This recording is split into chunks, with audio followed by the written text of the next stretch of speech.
నమస్కారం సార్. నమస్తే sir, Duvvada Srinivas and Madhuri వీళ్ళ ఇష్యూలో సార్ ఎన్నో మలుపులు తిరగడం మనం చూస్తున్నాం. సో మొన్న మన మాధురికి యాక్సిడెంట్ జరిగింది అని చెప్పేసి వార్తలు అయితే ఫుల్ వైరల్ అయ్యాయి సార్. అసలు యాక్సిడెంట్ జరిగిందా లేకుంటే ఎవరైనా చంపడానికి ప్రయత్నించారా అన్నట్టుగా కూడా చర్చ జరుగుతుంది. అసలు ఏం జరిగింది, మరి ఏం జరగబోతుంది అంటారు? దువ్వాడ శ్రీనివాస్ ఎమ్మెల్సీ టెక్కలి ఆయన, సో వైసీపీ, సో ఆయన ఇష్యూ కాబట్టి ఇది ఫోకస్ అయింది. మామూలుగా అయితే ఇలాంటివి ప్రతి ఇళ్లలో ఉంటుంది, ప్రతి వీధిలో జరుగుతుంది.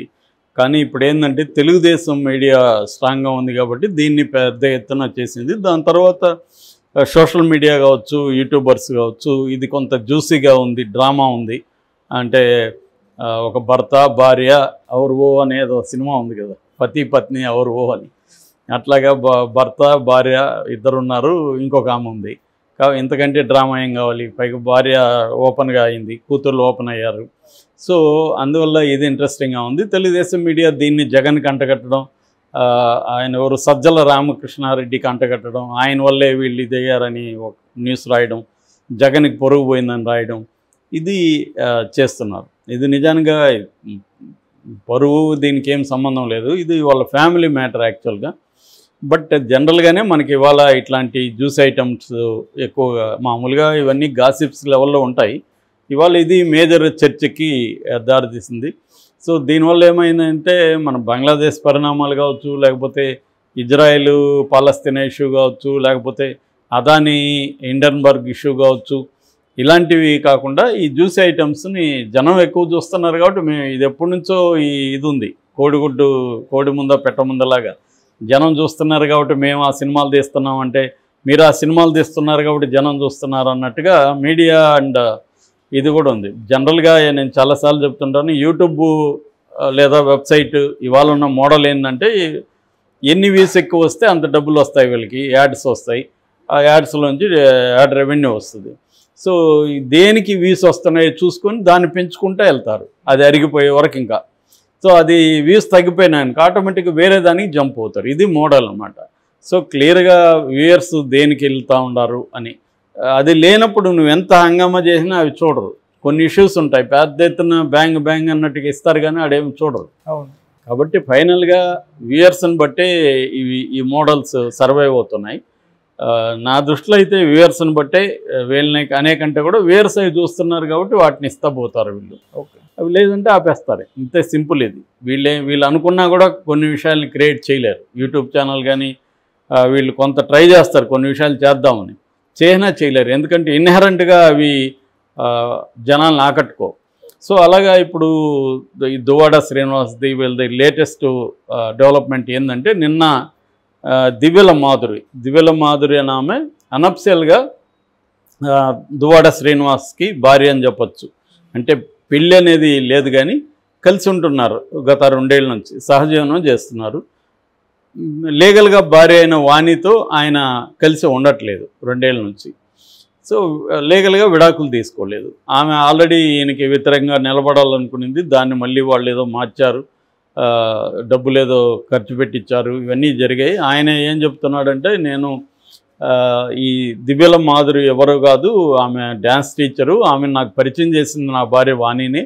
పరిచయం చేసిన తర్వాత నాకు ఆ అమ్మాయికి అఫైర్లు ఉన్నాయని ఈమె క్రియేట్ చేసి పుకార్లు క్రియేట్ చేసింది. దాంతో ఆ అమ్మాయి ఆల్రెడీ అమ్మాయి ఇష్యూస్లో, అమ్మాయికి పెళ్ళయింది, 3 పిల్లలు.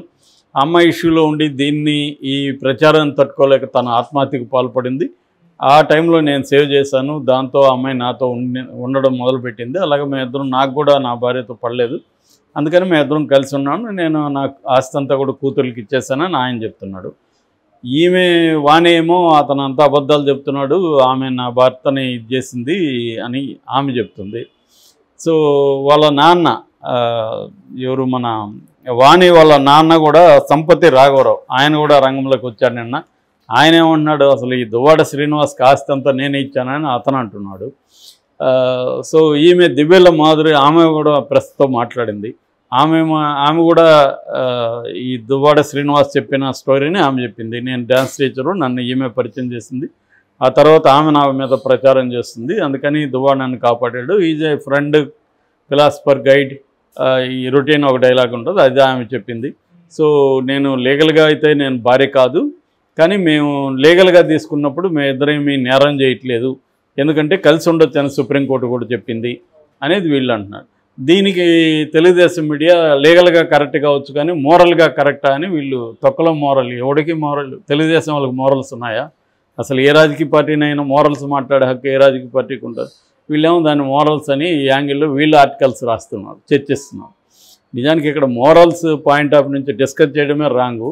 ఎందుకంటే వాళ్ళిద్దరికీ కుదరినప్పుడు వాళ్ళు విడిపోతారు. దాంట్లో నువ్వు మోరల్స్ ఏం మాట్లాడతావు? నువ్వు ఏమని మాట్లాడాలి మోరల్స్? సో కాబట్టి ఈ మోరల్స్ మాట్లాడలేము. లీగల్ పొజిషన్ ఏందనేది అది లీగల్ సిస్టమ్ ఉంది, దాంట్లో ఆమె వీళ్ళకి ఎవరికి లీగల్ సిస్టమ్ మీద కూడా నమ్మకం లేదు. ఇప్పుడు వానికి లీగల్ సిస్టమ్ మీద నమ్మకం ఉంటే ఆమె లీగల్గానే ట్రై చేయొచ్చుగా, ఎందుకు బహిరంగంకి వచ్చింది? ఇప్పుడు ఆమె ఎవరు? లావణ్యకి లీగల్ సిస్టమ్ మీద ఉంటే ఆమె కోర్టుకు వెళ్ళాలి కదా, ఛానల్కి ఎందుకు వచ్చింది? అంటే వీళ్ళకి ఎవరికి కూడా లీగల్ సిస్టమ్ మీద నమ్మకం లేకనే పబ్లిక్గా బదనాం చేసి బ్లేమ్ చేసి వాళ్ళని అరెస్ట్ చేసి చేద్దామని అదే పనిష్మెంట్ అనేది వాళ్ళు ఫీల్ అవుతారు. లేదు కొంత బ్లాక్మెయిల్ లాగా ఉంటుంది, వాళ్ళు ప్రెజర్ అవుతారు, దాంతో మనం కోరుకున్న డబ్బులు ఇవన్నీ కూడా జరగచ్చు అని కూడా అనుకోవచ్చు. ఏదేమైనా అది నిన్న ఈ దివ్యల మాధురిది ఒక యాక్సిడెంట్ జరిగింది. ఆమె టెక్కల నుంచి పలాసకి తన స్కోడా కార్లో తనే డ్రైవ్ చేసుకుంటూ వస్తుంటే లక్ష్మీపురం టోల్గేట్ దగ్గర ఆగి ఉన్న ఒక మారుతి కార్ని, ఇగ్నిస్ అనుకుంటా, కార్ని గుద్దింది.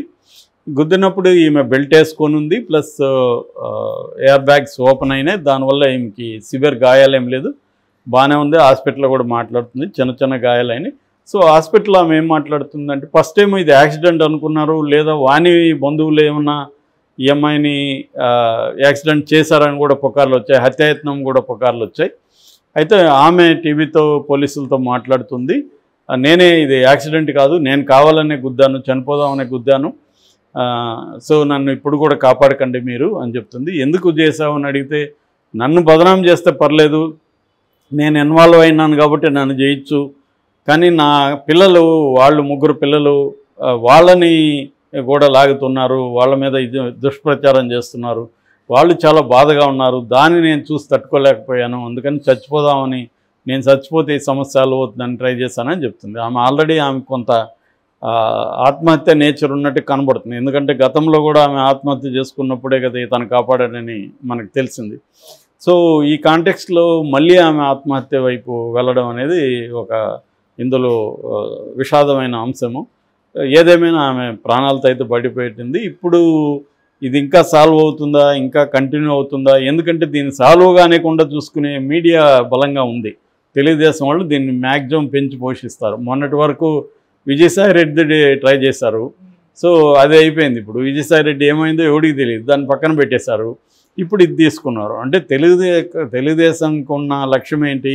5 ఏళ్లలో వైసీపీని ఇటు జనాల్లో లేకుండా చూడాలి, ఫిజికల్గా వాళ్ళని బలహీనం చేయాలి, జగన్ని జైలు వేసేయాలి, వాళ్ళ మీడియాను మూసేయాలి.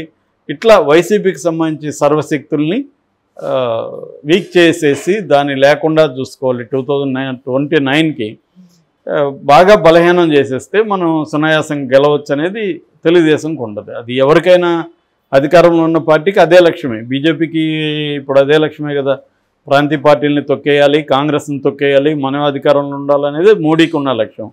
అదే లక్ష్యం వీళ్ళకి కూడా ఉంది. సో ఈ యాంగిల్లో వీళ్ళు వైసీపీలో ఏమాత్రం దొరికినా దాన్ని బ్లోఅప్ చేసి పెంచి పెద్దది చేసి చేస్తున్నారు. అదేదంటారు కదా, కోతిపుండ్ర బ్రహ్మరాక్షస్ అని చిన్న గాయాన్ని బాగా కెలికి వదిలిపెడుతున్నారు. వీళ్ళకి ఇంకొకటి వచ్చే వరకు ఇది చేస్తుంటారు, ఇంకొకటి వచ్చినాక దీన్ని పక్కన పెట్టేస్తారు. కాబట్టి అంతవరకు వీళ్ళు తట్టుకోవాలి.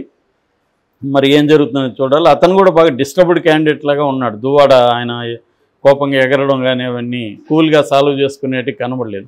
అంటే డ్రామాకు కావాల్సిన లక్షణాలు వీళ్ళు 3లో ఉన్నాయి. వాణి అట్లాగే ఉంది, శ్రీనివాస్ అట్లాగే ఉన్నాడు, ఈమె దివ్యల ఈమెయితే ఇంకా సినిమాటిక్గా ఉంది. ఇప్పుడు ఆమె రీల్స్ కూడా బయటకు వచ్చాయి. ఆమె అల్లరి అల్లరి అనే ఖడ్గంలో సాంగ్ రీల్ ఒకటి బయటకు వచ్చింది, ఆమె దాన్ని పెట్టి డ్యాన్స్ చేస్తుంది. సో జనాలకు కావాల్సిన మసాలా అంతా వీళ్ళు, ఒక కుటుంబ కథా చిత్రానికి సంబంధించిన మసాలా అంతా వీళ్ళు 3 ఇస్తున్నారు. ఇది ఎంతకాలం జరుగుతుందనేది చూడాలి.